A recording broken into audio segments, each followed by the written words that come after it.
DDC Tangmarg advocate Mir तजुमुल Ishfaq ने अपनी party की ज़ेर क़यादत वफद के हमरा गुलमर्ग डेवलपमेंट अथॉरिटी के चीफ एग्जीक्यूटिव ऑफिसर से मुलाकात की।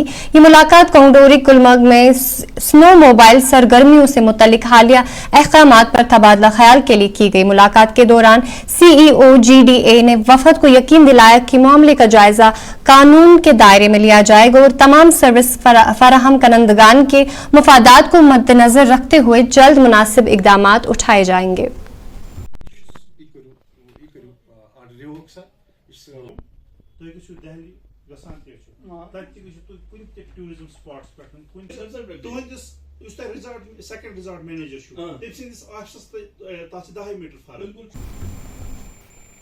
बहुत से DDC मेंबर टंगमर्ग और मेरे साथ डेलीगेशन थी अपनी पार्टी की साथ में। हम CO गुलमर्ग डेवलपमेंट अथॉरिटी से मिले और उनको कहा कि जो आपने रिसेंटली स्नो बाइक्स बंद की है, उनको ऑर्डर निकाला, वो आप रिवोक कीजिए, वापस लीजिए, ताकि जो गुलमर्ग के लोग वहाँ पे काम करते हैं उनका रोजगार का मसला है, वो डिपेंडेंट है टूरिज्म पे और उनका रोजगार इससे मुतासर हो रहा है।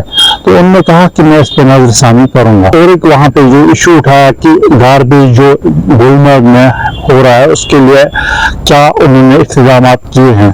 तो CO गुलमर्ग डेवलपमेंट अथॉरिटी ने हमें एश्योर किया कि आने वाले वक्त में हम गार्बेज पे सख्त से सख्त कार्रवाई करेंगे और जो भी गवर्नमेंट रूल्स एंड रेगुलेशंस